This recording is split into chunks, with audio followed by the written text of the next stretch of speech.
Hello and I welcome you all to my YouTube channel. අයිබෝවන් මම ඔබ සැම මගේ YouTube channel එකට සාදරයෙන් පිළිගන්නවා. හොඳයි. ඉතින් අද දවසේදී මම කල්පනා කළා අපිට දෛනික කතාබහේදී වගේම විවිධ විභාගවලදී විවිධ අවස්ථාවලදී අපිට අවශ්‍ය වන ඉංග්‍රීසියේ ප්‍රධාන වචන වර්ගයක් තමයි නිපාත පද prepositions. ඉතින් පසුගිය පාඩම් ගණනාවකදීම ඔබට මේ prepositions පිළිබඳ පැහැදිලි කිරීම කළා. මම අද කල්පනා කළා මේ විවිධ ප්‍රධාන නිපාත පද යෙදෙන විශේෂ අවස්ථා කීපයකුත් ඔබට ඉදිරිපත් කරන්න.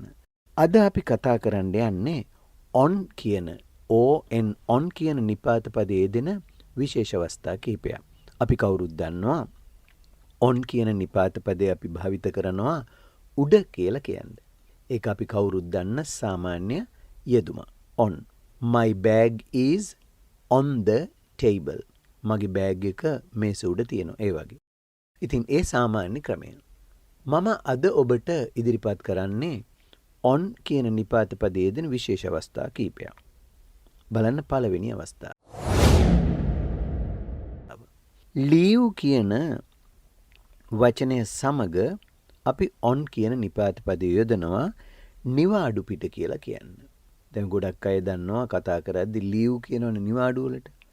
ඒතකොට නිවාඩු පිට කියලා කියන්න අපි on leave කියලා කියනවා. අපි මේ වගේ විශේෂ අවස්ථා අරගෙන වාක්‍යයක යොදාගෙන ඉගෙන ගනිමු. ඔහු අද නිවාඩු. අන්න ඔහු අද නිවාඩු පිට ඉන්නේ කියලා කියද්දි අපි කියන්නේ මෙහෙමයි. He is on leave today. He is on leave today. ඔහු අද නිවාඩුයි. ඔහු ඉන්නේ නිවාඩු පිට. ඒතකොට he කියන්නේ ඔහු is ඉන්නවා on leave නිවාඩු පිට today. අද ඔහු නිවාඩු පිට ඉන්නේ. ඔන්න ඒක අවස්ථාවක්. ඒ වගේම අපිට මේක තවත් විදිහක වාක්‍යයක වෙනස් වර්ගයක වාක්‍යයක ඉගෙන ගමු. සඳුදා ඉඳලා ඇය නිවාඩු ගොස් ඇත. දැන් සඳුදා ඉඳලා මෙයා නිවාඩු ගිහිල්ලා ඉන්නේ. ඒ කියන්නේ සඳුදා ඉඳලා එයා වැඩට එන්නේ නැහැ. එහෙනම් කවුරු හරි කෙනෙක්ගේ ඔෆිස් එකකට කාර්යාලයට කෝල් කරලා පියානවා මේ අහවලා ඉන්නවද කියලා. ඒතර අපි කියනවා ඒ ඔෆිස් එකේ කෙනෙක් එයා සඳුදා ඉඳලා නිවාඩු ගිහිල්ලා තියෙනවා. එහෙනම් අපි කියනවා සඳුදා සිට ඇය නිවාඩු ගොස් ඇත. කොහොමද කියන්නේ? She has been on leave since Monday. මොනවද මතක තියාගන්න වාක්‍ය කියන හැටි. She ඇය has been ගිහිල්ලා ඉන්නවා. She has been on leave. එයා නිවාඩු ගිහිල්ලා ඉන්නවා since Monday. සඳුදා සිට. since කියන්නේ තවත් නිපාත පදයක්. සිට කියන්නේ යම් කිසි ස්ථිර කාලයක් ගැන කතා කරද්දී අපි since යොදා ගන්නවා. එතකොට අපි කියනවා නැවතත් බලමු වාක්‍ය. She has been on leave since Monday. සඳුදා සිට ඇය නිවාඩු ගොස් ඇත. ඔන්න දැන් ඒ නිවාඩු ගිහිල්ලා කියලා කියද්දි leave කියන වචනේ කළා on කියන නිපාත පදයේ දෙන අවස්ථාව. අපි දැන් එමු තවත් අවස්ථාවකට. මේ බලන්න. යම් රාජකාරියක රැකියාවක නිරත වෙලා ඉන්නවා කියද්දිත් අපි on කියන නිපාත පදය භාවිත කරනවා. ඒ මෙහෙම අවස්ථාවක්. මේ බලන්න. අද රාත්‍රිය වැඩ කරන්නේ කවුද? දැන් අපි එතෙන්දි කියන්නේ මේ ඩියුටි කියන වචනෙත් එක්කලයි on යොදාගන්නේ. on duty කිව්වොත්. ඩියුටි කියනවනේ රාජකාරියට. එතකොට රැකියාවේ නිරතව කියලා කියන්න අපි යොදා ගන්නවා on duty. on duty. duty on duty. රැකියාවේ නිරත වෙලා ඉන්නවා කියද්දි on duty. දැන් අපි මේකත් වාක්‍යයක යොදාගෙන ඉගෙන ගනිමු. අද රාත්‍රී වැඩ කරන්නේ කවුද? අද රෑ වැඩ කරන්නේ කවුද? Who is on duty tonight? Who is on duty tonight? කවුද අද රෑ වැඩ කරන්නේ? Who is on duty tonight? අද රෑට වැඩ කරන්නේ කවුද කියලා අහනවා. ඔන්න ඒතර මතක තියන්න නැවතත්. Who is on duty tonight? අද රාත්‍රී වැඩ කරන්නේ කවුද? මේ බලන්න තවත් අපි ඒකට වාක්‍යයක් ගනිමු. අපි මෙහෙම කිව්වොත් වැඩ කරන අතරේ මම තේ කෝප්පයක් බීමටවත් එළියට යාමට කැමති නැහැ. වැඩ කරන අතරේ මම තේ එකක් බොන්නවත් එළියට යන්න කැමති නැහැ. ඒතර අපි කියනවා when I am on duty I don't like to go out even for a cup of tea. When I am on duty කියන්නේ මම වැඩ කරන වෙලාවට I don't like මම කැමති නැහැ to go out එළියට යන්න even for a cup of tea. තේ කෝප්පයක් බොන්නටවත්. අර එහෙමවත් කියලා කියන්නේ even කියලා දානවා. even for a cup of tea. තේ කෝප්පයක් බොන්නවත් කියලා කියන්නේ. නැවතත් බලන්න වාක්‍යය වැඩ කරන අතරේ මම තේ කෝප්පයක් බීමටවත් එළියට යන්න කැමති නැහැ. එහෙනම් අපි කියන්නේ කොහමද? when I'm on duty. අන්න බලන්න වැඩ කරන අතරේ කියලා කියන්නේ කොහමද? when I'm on duty I don't like to go out even for a cup of tea. even for a cup of tea. මම තේ එකක් බොන්නවත් එළියට යන්න කැමති නෑ වැඩ කරන අතරේ. ඔන්න ඔන්න දෙන තවත් අවස්ථාවක්. දැන් අවස්ථා දෙකයි. on leave නිවාඩු පිට, on duty රැකියාවේ නිරතව. මේ බලන්න තවත් අවස්ථාවක් on යෙදෙන. යම් කිසි විෂයක් පිළිබඳව කතා කරද්දී ඒ විෂය පිළිබඳව කියන්නත් අපි on කියන නිපාත පදේ භාවිත කරනවා. මොකක් හෝ විෂයක් පිළිබඳ කතා කරද්දී ඒ විෂය පිළිබඳව කියලා කියන්න on කියලා යොදා ගන්නවා. මේ විදිහට on a subject. on a subject කියන්නේ විෂයක් පිළිබඳව. on a subject විෂයක් පිළිබඳව. බලමු වාක්‍යයක යොදාගෙන. දේශපාලන ප්‍රචණ්ඩත්වය පිළිබඳ ඔහු සවිස්තරාත්මක කතාවක් කළේය. දේශපාලන ප්‍රචණ්ඩත්වය පිළිබඳ ඔහු සවිස්තරාත්මක කතාවක් කළේය. බලන්න කියන හැටි. He made a very informative speech on political violence. අන්න ඒතොර අර on subject එක මොකද්ද? political violence ගැන. ඒක තමයි විෂය. He made a very informative speech on political violence. දේශපාලන ප්‍රචණ්ඩත්වය පිළිබඳ ඔහු සවිස්තරාත්මක කතාවක් කළා. බලන්න නැවතත් ඉංග්‍රීසි වාක්‍යය. He made a very informative speech on political violence. He made a very informative speech on political violence. දේශපාලන ප්‍රචණ්ඩත්වය පිළිබඳ ඔහු සවිස්තරාත්මක කතාවක් කළේ. තවත් අපි මේ ගැන උදාහරණයක් ගමු. මේ සම්බන්ධ අපි තවත් මේ සම්බන්ධ උදාහරණයක් ගනිමු. මේ විෂය පිළිබඳ මම බොහෝ පොත් කියවා ඇත්තෙමි. මේ විෂය පිළිබඳව මම බොහෝ පොත් කියවා ඇත්තෙමි. ඒතර අපි කියනවා I have read a lot of books on this subject. I have read a lot of books on this subject. මම මේ විෂය පිළිබඳ බොහෝ පොත් කියවලා තියෙනවා. I have read මම කියවලා තියෙනවා a lot of books පොත් ගොඩාක් on this subject මේ විෂය පිළිබඳව. on this subject මේ විෂය පිළිබඳව. I shall repeat the sentence.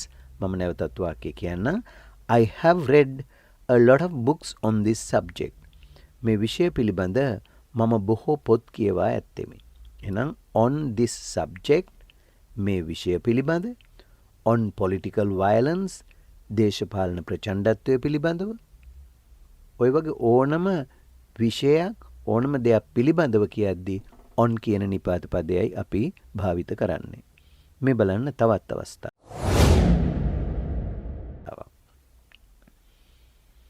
දිශාවක් දක්වද්දී යම් කිසි පැත්තක් දිශාවක් දක්වද්දී අපි වමේ දකුණේ කියලා කියන්න මේ දිශා දෙකේදී on යොදා ගන්නවා. අපිට කියන්න වම් පැත්තේ on the left. දකුණු පැත්තේ on the right. අන්න එහෙම කියද්දී. හොඳයි අපි බලමු මේ දෙකත් වාක්‍යයක යොදාගෙන. on the left සහ on the right. ඒතොර එතෙන්දී යොදන නිපාත පදය තමයි on. බලන්න වාක්‍යය. ඔබගේ වම් පසින් ඔබට පාර්ලිමේන්තු මන්දිරය දැකගත හැක. ඔබේ වම් පසින් ඔබට පාර්ලිමේන්තු මන්දිරය දැකගත හැකිය. එතකොට අපි කියනවා on your left you can see the house of parliament. on your left you can see the house of parliament. ඔබට ඔබේ වම් පැත්තෙන් පාර්ලිමේන්තු මන්දිරය දැකගත හැකියි. on your left you can see the house of parliament. ඒ වගේම මේ බලන්න තවත් එකක්. on the right කියලා අපි ගමු. මෙහෙම. ඔහු දකුණු පැත්තේ මෝටර් රථය නැවැත්තුවේය. ඔහු දකුණු පැත්තේ මෝටර් රථය නැවැත්තුවේය. අපි කියනවා මේ විදිහට. He parked the car on the right.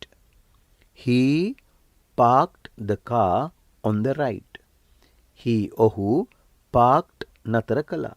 He parked his car. ඔහුගේ කාර් එක on the right.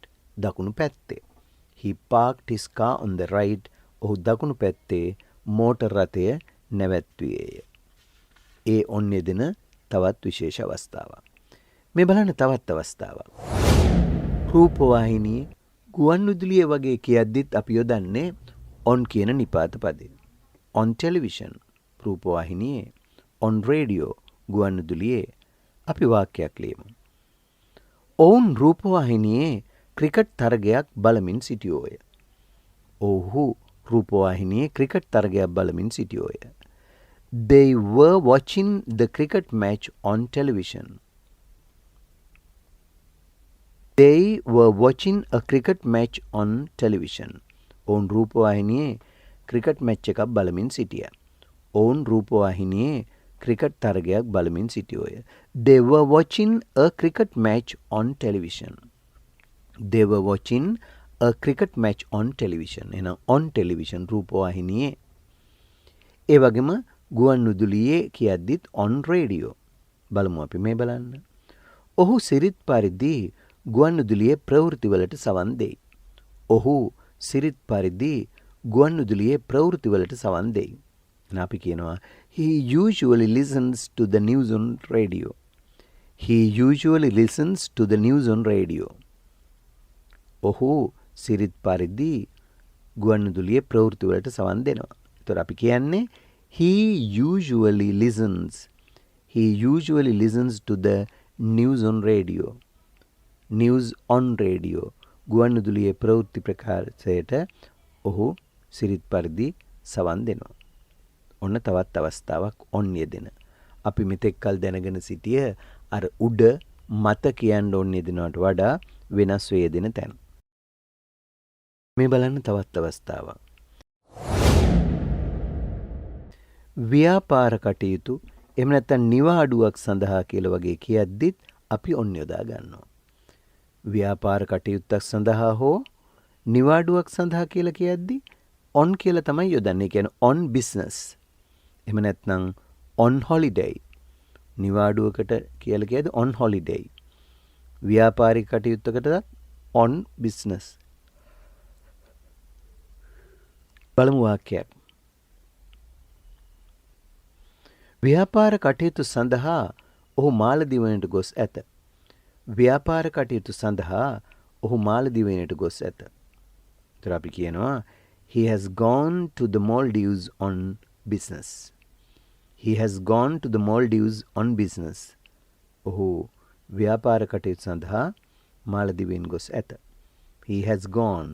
He ඔහු has gone තියනවා ගිහිල්ලා to the Maldives මාලදිවයිනට on business ව්‍යාපාර කටයුතු සඳහා.